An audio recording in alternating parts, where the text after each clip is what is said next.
So back on December 6th, I made a video talking about this tweet from Daniel Vavra, co-founder of Warhorse Studio, the game studio behind Kingdom Come Deliverance, and how he was essentially mocking Dragon Age the Veilguard in that tweet, as you can see. However, I then went on to discuss Veilguard news, because it seemed like the low sales for the game had made BioWare increasingly desperate as they went on to release the character creator for free, seemingly trying to get more people to try it out and then want to buy the game. What this means, however, is that I did not take a look at the responses that Daniel got on his tweet, which unfortunately means I missed out on some hilariousness.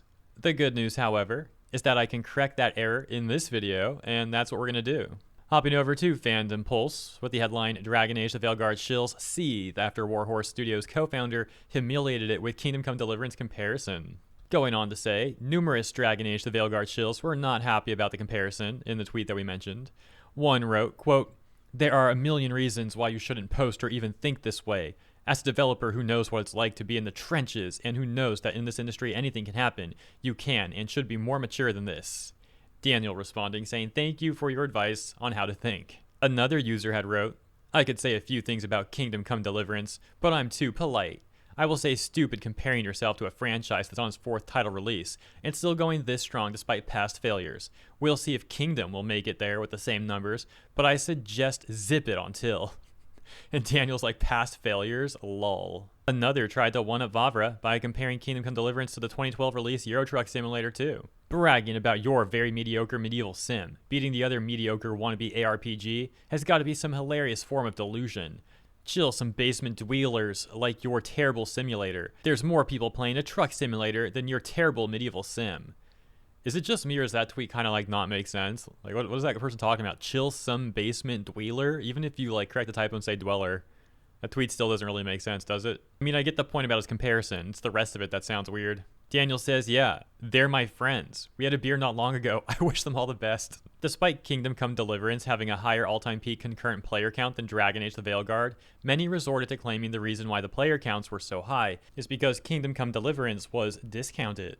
One person wrote, $5 game versus $70 game full priced, it's not that hard to think, babes. However, he was quickly informed that SSK the JL also recently had a 95% off sale and didn't drive the player count to the levels that Kingdom Come Deliverance was having. Well, yeah, that's an understatement. It wasn't even close. It had a spike to like 2,500 players, already dropping back down to 1,000, and Kingdom was at like 7,600. Gotta love when people shift the goalpost or completely change their argument after they get caught making a terrible point. Another wrote, "Your game was on sale for $5, but of course you didn't include that because it would disprove the nasty point you're trying to make. Punching down on your fellow game devs." Excuse me, I had to cut it there. I was laughing too much. Imagine trying to say that this indie dev is punching down on BioWare. These indie devs are punching down on these Corpo AAAs. It's not right.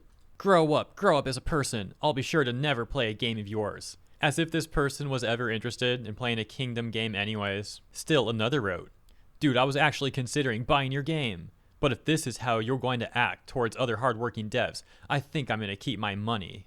Another seethed, "I was going to pick up Kingdom Come Deliverance 2, but I'm going to pass now." Man, all those people sound so fake. Once again, I'm going to say the same thing. Highly doubt any of them were ever seriously going to pick it up. And it's funny how desperate Veilguard shills are to lick those BioWare boots. Even if someone actually likes Veilguard, I think they should be able to appreciate when an indie dev is like mocking these AAA corpos. Kingdom Come Deliverance 2 currently sits 13th on SteamDB's most wishlisted upcoming Steam games, and is currently 94th in top sellers despite not releasing until the beginning of February. Furthermore, the game has 106,200 followers already. For comparison, Veilguard, which released at the end of October, only has 94,498 followers, and is currently in the 131st position on Steam's top seller list. They close by saying, "What do you make of the Dragon Age the Veilguard shill seething and whining after the game was humiliated by Daniel Vavra?" So Daniel Vavra has also issued a response to the people upset with this tweet. We'll take a look at that next. It's just such a shame what's happened to BioWare and so many of these once great gaming studios. Like, BioWare was literally one of my favorites, but so many of them have ended up selling out and just becoming terrible. So I don't feel bad for BioWare at all in getting mocked by Daniel Vavra. As a matter of fact, they probably had it coming. Actually, let me rephrase that too. Not probably. They definitely had it coming. That takes us to Daniel's response, where he says, "Have to say that I didn't expect such a meltdown just because I was happy that we are doing surprisingly well after all those years. Chill, everyone. Response to him saying a genuine way of celebration would have been sharing only your results and saying, wow, didn't expect these numbers, thank you everyone. Instead, you choose to compare, so it makes your happiness fake. And Daniel says, I grew up in a world where competition is a good thing. I definitely think he's right about competition being a good thing, especially in the AAA gaming space, which has become so terrible. And it's really great seeing all of these indie games recently stacking up these giant wins as gamers continue to deny AAA slop, and then it therefore fails. That said, I do think this tweet where he says he was just happy to be doing so well after all these years can definitely come off like a cop-out. I mean, the tweet, sure, he was celebrating, but he was also clearly taking a jab at Veilguard. And it was a funny tweet, man. Embrace it. Some more responses to the follow-up tweet that he made include, do not, and I can't stress this enough, do not bend the knee nor apologize to these freaks. Your game is awesome, and the sequel is shaping up to be a hit. Keep up the good work, and keep celebrating the success of a well-crafted, passionate project. That is what the players want.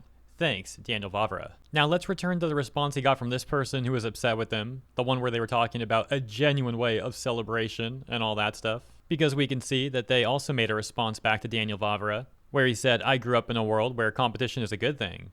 That person then said, yeah, so did I. Sadly, competition back in the 80s and 90s ain't the same as now. I prefer cooperation for this generation of gaming. So let me get this straight. Competition is apparently no longer a good thing in the gaming industry when there are so many of these massive AAA corporations that are attempting to take advantage of gamers. And on top of that, a bunch of disingenuous extremists getting involved in gaming that have no interest in gaming at all. For example, so many of these gaming companies and firms that we're seeing out of Montreal that we've talked about plenty of times on this channel, where instead of genuinely making games because they want to, they're making a bunch of like politically charged slop to try and get government funding, then likely paying themselves extremely high salaries that they don't deserve. Once again, off government money. In other words, taxpayer funded. Of course, this is just scratching the surface to make a point, but the point's clear. The gaming industry certainly needs competition right now. Otherwise, this whole thing of, oh, we don't need competition now, we need cooperation. Well, that take only further enables these disingenuous, predatory people to further infect the industry, on top of all of the issues going on in AAA, etc., etc. And we'll end with this because things just get extremely weird. This person early responds to that other person who's like, we need cooperation, not competition. And early says, sure you do. You're not here commenting because of cooperation. Someone else says in the original tweet was, which, side note, I don't know why they're even asking that when they can see the original tweet. That's weird in of itself, but get stranger, just continue. Early says, the original author defined the tweet as being competitive. I do know that if it was any other game, you wouldn't be here commenting now. And this is like the point of no return. Because this person, Hylea, says, in 3 follow-up tweets, if we're being petty, I can join you in that too. No, you do not know if they would do it if it was another game being compared to. Stop simping. It did not happen with another game, so you can't be sure what other people would have done. And you are literally obsessively retweeting everything anti-woke. And now, to keep you from checking my feed, yes, I retweet queer porn and art, because things make me happy. You are being miserable on purpose by searching up topics about people you hate. And this guy's like, what has your fetish got to do with this? Another person saying, you sound unhinged and unhappy. Stop taking your life out on other people. And I'm just like, what did I just witness, bro? Why, like... No one was even talking about this person's feed, and then out of nowhere they start talking about like this NSFW stuff that they retweet. What's wrong with some of these Veilguard shills, man? But yeah, we're gonna leave it there. That's enough of that for today. Let me know what you think about all the stuff in the comments. Hope you enjoyed this segment, and if you did, consider liking and or subscribing. Appreciate ya, and I'll see you in the next one.